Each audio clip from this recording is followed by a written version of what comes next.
If you ever need to update your email address or phone number on Facebook, the process is quick and straightforward.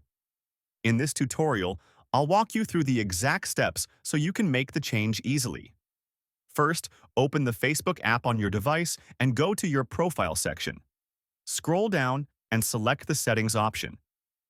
Now, click on See More in Account Center, which is highlighted in blue. From here, scroll down and tap on Personal Details. Next, choose Contact Details. Here, you'll see the option to update either your email address or your phone number. Select the one you'd like to change, enter the new information, and then hit the Save button. And that's it. Your updated contact details are now saved on Facebook. So now you know how to change your email or phone number quickly and keep your account information up to date.